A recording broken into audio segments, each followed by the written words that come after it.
সাতার মিয়া বাড়িতে আছেন? কে রে? ও ভাই আছেন? লাভলু দুটো চেয়ার নিয়ে আয় তো। বসুন বসুন। হ্যাঁ, এসবের আবার কি দরকার ছিল? না বসুন। এই লাভলু তোর জুব্বা সাথে ডাকে নিয়ে যা, তাড়াতাড়ি যা। তো ভাই আপনি যে বুঝলেন না।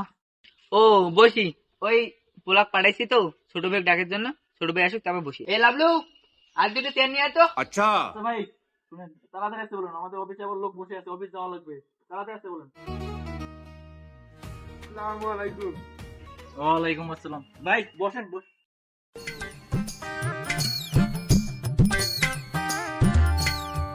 তো যাই হোক, এখন বলেন বিদেশ যাবে কখন?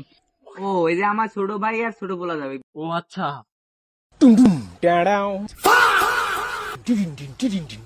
আচ্ছা এই পোলা তো চলবে না, কোম্পানি নিবে না, কি খেলেন এদের পুরা নাকি? এত চিকন না, এগুলো চলবে না। अच्छा ভাই একটু দেখেন তো, কষ্ট মষ্ট করে চালা যাইব নাকি? চালা যাইবে কিন্তু টাকা লাগবে বেশি। আরে ভাই টাকা পয়সা নিয়ে কোনো টেনশন করেন না, আপনি শুধু বিদেশ পাঠার ব্যবস্থাটা করেন। আচ্ছা ঠিক আছে, পাঠার ব্যবস্থা হতেছে। আপনি পাসপোর্ট গুলো জানো দেখি।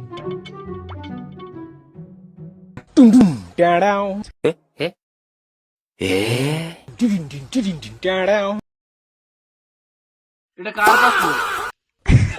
এটা তো একবার চোরের নাগাল দেখা যায়। আরে আপনি কি কোন? আমি তো বিড়ি পর্যন্ত খাই अच्छा না। দেখাই যাচ্ছে এমন। তা হোক, চলবে। এটা এটা কি? এটা তো ট্যাবলেট কোনো দেখা যায়, এটা তো কোম্পানি নিবেই না। আরে ভাই কি বলেন, আমি জ্বর হইলে তো জ্বরের ট্যাবলেট খাই না। আচ্ছা ভাই আপনি রাগ করতেছেন কেন? এরকম মনে থেকে বলতেছি, তাই না? হ্যাঁ।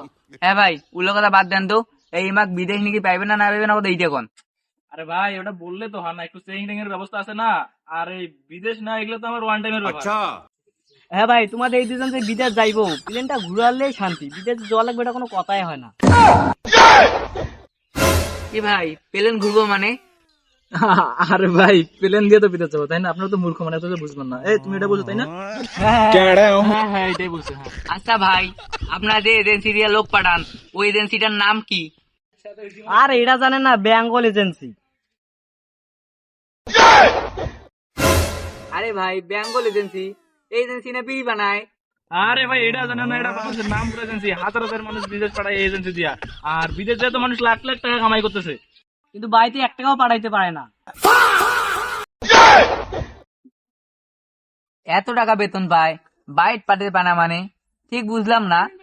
আরে আরে ভাই শোনেন, বিষয়টা আসলে ওইরকম না, মানে যারা বিদেশ থেকে তারা বিয়ে শাদী করবো না, এই জন্য একটু সঞ্চয় করতেছে। ও বুঝতে পারছি বুঝতে পারছি। দেখছেন, আপনি শিক্ষিত মানুষের অবগত করছেন, বুঝেন নাই? আচ্ছা আপনি কি চান না যে আপনার ভাই আপনার ছেলে মিলে বিদেশ যাক, বিদেশ যায় শান্তিতে থাক, এসির মধ্যে থাক, হাওয়া বাতাস খাক, ভালো কাপড় চোপড় আপনি নিলে চান না? হ্যাঁ আমি তো ওটা অবশ্যই চাই। তাহলে আমার কাছে দেন, 15 দিনের মধ্যে বিদেশ চলে যাবে। হ্যাঁ, বিদেশ যাওয়া না পাইলো এয়ারপোর্ট পর্যন্ত থেকে যাওয়ার পাইবো। আরে আরে আরে আরে ভাই ভাই তুমি বিষয়টা ওরকম না। মানে এয়ারপোর্ট পর্যন্ত ঠিক আছে যাবো, গাড়িতে যাবো না, গাড়িতে যাওয়ার পরে তো প্লেনে যাবো, প্লেনে যাওয়ার পর হাইটে যাবো না। ও ভাই বুঝতে পারছি, কিন্তু এত কিছু তো বুঝি না, মূর্খ সূর্খ মানুষ। মূর্খ সুর্খ মানুষ দেখিয়ে তো আমার টাকা আমার শান্তি পাই। হ্যাঁ তার মানে আপনার টাকা মারি দেন? আরে আরে ভাই না না না, মানে এজেন্সি কি তো টাকা মারছে না, আর আপনাকে তো এমনি নিয়ে যাবে না, এই বুঝেন না? হ্যাঁ এটাও তো আবার কথা, এজেন্সিকে টাকা না দিলে তো ওরা নিয়ে যাইবে না। अच्छा এই তো বুঝতে পারছেন। তো এখন টাকার প্রসঙ্গে আসি, এই দুইটা ছেলেকে নেবো আমি, 10-10-20 লাখ টাকা লাগবে।